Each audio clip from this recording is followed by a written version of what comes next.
ہونا تو یہ چاہیے تھا کہ ریاست بنیادی طور پر یہ ذمہ داری ادا کرتی تعلیم کی اور صحت کی، اور دوسرے نمبر فوڈ کی پر بھی۔ خوشحال طبقہ ہمارے معاشرے میں متمول گھرانے جو ہیں ان کو چاہیے تھا کہ وہ غریبوں کے بچوں کو تعلیم کے مواقع فراہم کرنے کے لیے اپنی جیب سے ضرور ہر روز کنٹریبیوٹ کریں. تو میرا خیال ہے کوئی ایسی صورتحال نہیں ہے کہ جو بدل نہ سکے، لیکن ہم نے من حیث القوم معاشرے نے بھی حکومت کے بعد اس کے طرف کوئی ایسی توجہ نہیں دی. یہ ایک افسوسناک اچھا ڈاکٹر صاحب، ایک اور بھی ایشو کہا جاتا ہے، گورننس کا ایشو، مینجمنٹ کا، ایجوکیشن سیکٹر مینجمنٹ کا جو ایشو ہے، یہ کہا جیسے تمام باقی ڈپارٹمنٹس میں بھی ہے کہ ایجوکیشن ڈپارٹمنٹ کو بھی ایجوکیشنسٹ کی بجائے کچھ وہ مخصوص قسم کی بیوروکریسی وہ چلاتی ہے. آپ نے پہلے مینشن بھی کیا کہ جو کچھ پیسہ ایلوکیٹ ہوتا ہے وہ تو راستے میں تقسیم ہوتے ہوتے نیچے آنے تک بہت کم رہ جاتا ہے اور اس کا وہاں پہ فائدہ کوئی نہیں ہوتا. تو یہ بھی یہاں مینجمنٹ لیول پہ بھی کوئی آپ سمجھتے ہیں کہ کوئی ریفارمز کرنے کی ضرورت ہے؟ ہاں جی، مینجمنٹ لیول پہ بھی ریفارمز کرنے کی ضرورت ہے. آپ دیکھیں کہ سرکاری اداروں کے اندر، میں یونیورسٹی کا استاد ہوں، شاید مجھے یہ کہنا چاہیے نہیں، لیکن سرکاری اداروں کے یہاں اندر تو آپ کو کہنا چاہیے، جو آپ سچ ہے وہ جانتے کہنا ہیں کہ ہاں آپ جانتے ہیں کہ جی اتنے پرسنٹ جو ہے یہ تو حکومت کے وہ جو انجینئرنگ ڈپارٹمنٹ ہے وہ اس کے پاس چلا جانا ہے، اتنے پرسنٹ جو ہے وہ ٹھیکیدار نے جو ہے وہ اس کو رکھ لینا ہے، اتنے پرسنٹ ادھر سے ادھر کمیشن جانے ہیں. یہ ہر تعمیر کے اندر دیکھیں تو اسی طرح سکولوں کی جو عمارتیں ہیں وہ تعمیر بھی اسی پروسیس کے تحت ہوتی ہے نا. وہ کوئی آ کے کچھ ذاتی طور پہ دلچسپی لے کے دن رات کھڑا رہ کے وہاں تھوڑی تعمیر کرا رہا ہوتا ہے کہ کتنے کی اینٹیں آئی ہیں، کتنے کی بجری آئی ہے، کتنے کا سیمنٹ آیا ہے. تو یہ بنیادی اخراجات ہیں جو وہاں تک پہنچتے پہنچتے بہت کم رہ جاتے ہیں. اس لیے آپ دیکھیں کہ اسکولوں کی عمارتوں کی، سرکاری جتنی بھی عمارتیں بنی ہوئی ہیں ان کی کوالٹی کا معیار وہ نہیں ہے، ان کا وہ انداز نہیں ہے، تعمیر جو ہوئی ہے.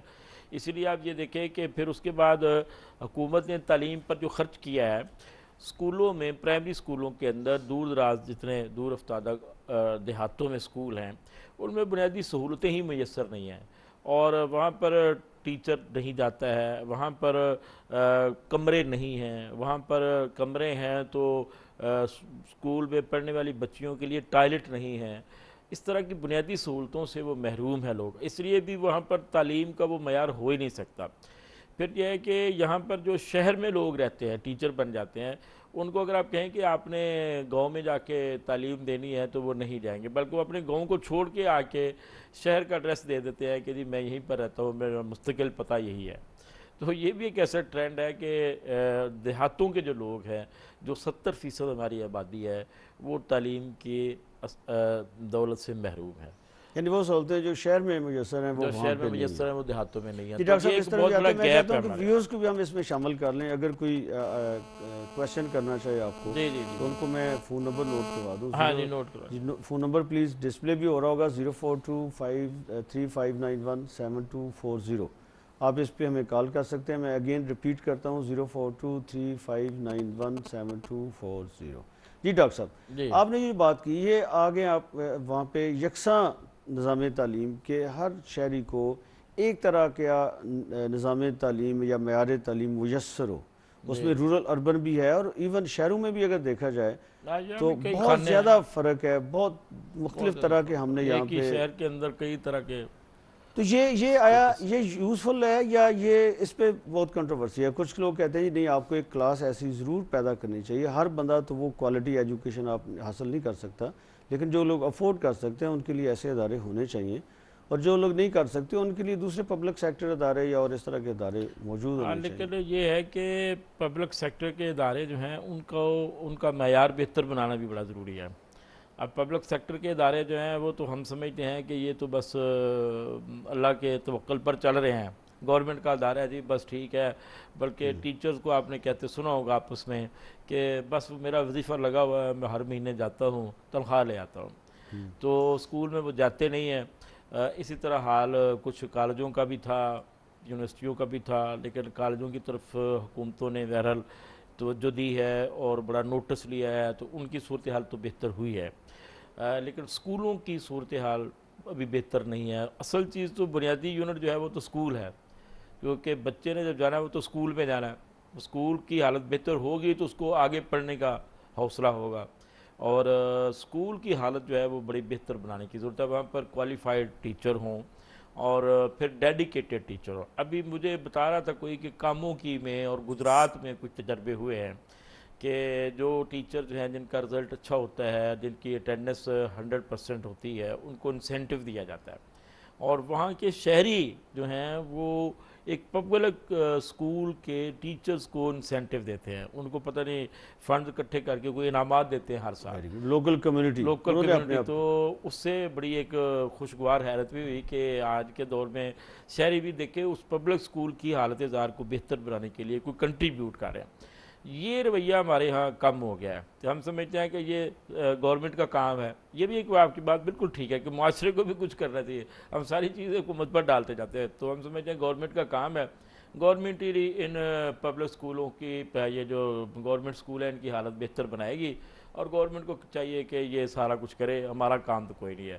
اس لیے آپ تھوڑا سا بھی خوشحال دیکھتے ہیں لوگوں کو تو وہ کہتے ہیں کہ ہم نے اپنے بچوں کو انگلش میڈیم اسکولوں میں ڈالنا ہے۔ اب انگلش میڈیم اسکولوں میں ڈالنے کے جنون کو جس طرح کمرشلائزڈ لوگوں نے مطلب کیش کروایا ہے، وہ ایک الگ آپ کے سامنے داستان کھلی ہوئی ہے کہ انگلش میڈیم کے نام پہ باہر بورڈ لگا دیا ہوا ہے، اور اسکول میں اندر حالت وہی ہے، اور بہت ہی لو سیلری پہ ٹیچرز رکھی ہوئی ہیں، اور کبھی ان کو تنخواہ دی نہ دی، اسی طرح کی صورتحال ہے۔ وہ ٹیچر بھی بظاہر وہی ڈیلیور کریں گی جیسی ان کو تنخواہ ملتی ہے۔ تو یہ صورتحال ہمیں میرا خیال ہے کہ بہتر بنانے یہ کی جو ضرورت پرائیویٹ تعلیمی ادارے ہیں ان کی ہے۔ آپ بات، پرائیویٹ اچھا تعلیمی ڈاکٹر صاحب ادارے تو استاد کو کہاں پلیس کرتے ہیں آپ اس ساری سچویشن میں؟ استاد دیکھیں جی، یہ سمجھتا ہے کہ مجھے بہرحال ایک ٹیچر لگنے کا فائدہ یہ ہے کہ ہم بڑے کیلکولیٹڈ لائف گزارتے ہیں، ہمارا معاشرہ ظاہر ہے اکنامک پرسپیکٹو جو ہے وہ بہت زیادہ ویری کرتا ہے۔ ٹیچر یہ سمجھتا ہے کہ مجھے اتنے بجے سے لے کے اتنے بجے تک ڈیوٹی دینی ہے، اور یہ کام اتنے بجے سے اتنے، اس کے اندر یہ ڈیڈیکیشن بہت کم ہے کہ میں نے اپنی ڈیوٹی سے بڑھ کر بھی کوئی 5-10 منٹ سے لے کے کوئی گھنٹہ 2 گھنٹے جو ہیں وہ اسٹوڈنٹس کو دینے ہیں۔ وہ سمجھتا نہیں میری یہی ڈیوٹی ہے، اور وہ وقت بہرحال میں نے کسی طرح گزارنا ہے۔ وہ ہمارا جو قوم کے ساتھ محبت کا جذبہ ہے وہ نہیں ہے، ہم سمجھتے ہیں کہ یہ کسی کے بچے ہیں، یہ بوجھ ہے مجھ پر، اور میں یعنی نے استاد اور شاگرد کا جو رشتہ ہوتا تھا وہ بھی آپ سمجھتے وہ ہیں کہ ختم کمزور ہو ہوتا گیا؟ جا رہا ہے، ختم ہو چکا ہے کہ وہ کہتے ہیں بس یہ کسی کے بچے ہیں، بوجھ ہے مجھ پر، میں نے 2-3 گھنٹے پورے کرنے ہیں، اگر وہ بھی گورنمنٹ کی طرف سے شکنجہ ہے، ورنہ وہ آتا ہے وہاں حاضری لگاتا ہے اور وہ کہتا ہے اچھا خدا حافظ، میرا یہاں پر آنا چکر لگانا ہی اس قوم پر بہت احسان ہے کہ میں یہاں آیا، میں بہت بڑا ٹیچر ہوں۔ باقی یہی حال آپ نیچے سے لے کے اوپر تک دیکھ لیں۔ یہ کہنے میں مجھے کوئی باک نہیں ہے کہ یونیورسٹیوں میں بھی آپ دیکھیں، پبلک یونیورسٹیوں کے اندر، پرائیویٹ یونیورسٹی میں تو آپ کو پتہ نا کہ آپ کو وہ پکڑ کے بٹھاتے ہیں اور سارا ہر چیز چیک کرتے ہیں، تو پبلک یونیورسٹیوں میں آپ کسی ٹیچر کو پوچھ نہیں سکتے کہ وہ کتنے بجے آیا کتنے بجے چلا گیا۔ تو یہ ڈیڈیکیشن جو ڈاکٹر ہے، صاحب ایک اور آج کل ایشو بڑا بنا ہوا ہے، سپریم کورٹ نے اس کو ٹیک اپ کیا ہوا ہے، میڈیا میں شور ہے، پارلیمنٹ کے اندر بھی شور ہے، جعلی ڈگریوں کا۔ اس میں آپ پنجاب یونیورسٹی سے تعلق رکھتے ہیں، پنجاب یونیورسٹی ظاہر ہے یونیورسٹی کی ڈگری ہے، گریجویشن کی ڈگری، یہ کیا فنامنا ہے؟ اس سے پہلے پلیجرزم کا ایشو بنا اور وہ بہت زیادہ چلتا ہے، اور اس کے ساتھ یہ ایک ایشو ہے، یہ بھی تو ایجوکیشن میں، اس میں تو کسی گورنمنٹ کا یا کسی شہری کا قصور نہیں ہے۔ قصور بس یہ بڑا افسوسناک عمل ہے، اور میں سمجھتا ہوں کہ صرف اپنے ملک کے اندر ہی نہیں بلکہ پوری دنیا میں پاکستان کی بہت زیادہ ڈیگریڈیشن جگ ہنسائی ہوئی ہے کہ اس ملک کی جو پارلیمنٹ ہے اس میں ایک بڑی تعداد جو ہے وہ جعلی ڈگری ہولڈرز کی ہے۔ لیکن وہ پارلیمنٹ کی تو ہے ڈاکٹر صاحب، ایشو یہ ہے کہ وہ ان کو ایشو کون کرتا ہے، وہ کیسے ایشو ہو جاتی ہیں؟ ایسے لوگ جو اس طریقے سے عوام کے مینڈیٹ کو دھوکہ دینا چاہتے ہیں، چیٹ کرتے ہیں، ان کو سپورٹ تو کسی نہ کسی یونیورسٹی کی اسٹیمپ سے ڈگری ملی ہوتی ہے نا، وہیں پہ کوئی سٹاف ہوتا ہے جو نکال کے ان کو یہ دیتے ہیں، یہ کیسے بس جو سٹاف ہے وہ کوئی ان کو کوئی ضابطہ اخلاق پر دستخط کروا کے بھرتی تھوڑا کیا جاتا ہے، وہ تو بھرتی ہو جاتے ہیں کہ اکثریت سفارش سے بھرتی ہوتی ہے، اور انسان آپ کو پتہ بڑا کمزور ہے، معاشی طور پہ اسے کوئی بھی لالچ دے، اور جب ہزاروں لاکھوں کا لالچ ہو تو اس کے لالچ کے نتیجے میں وہ تو کسی کو بھی ڈگری تو، اور یہ بڑی ایک تعداد ہے اور بڑی افسوسناک ہے ویسے یہ۔ تو یونیورسٹیوں میں ایسے لوگ رہے ہیں، اسپیشلی یہ جو پبلک یونیورسٹیاں ہیں اس میں تو اس کی ایگزامینیشن برانچ میں تو آپ کو پتہ ہے کہ جب میں PRO تھا یونیورسٹی کا 89 سے لے کے 93 تک، تو اس دوران ایک بلڑ یونیورسٹی کا کیس جو ہے وہ سامنے آیا تھا.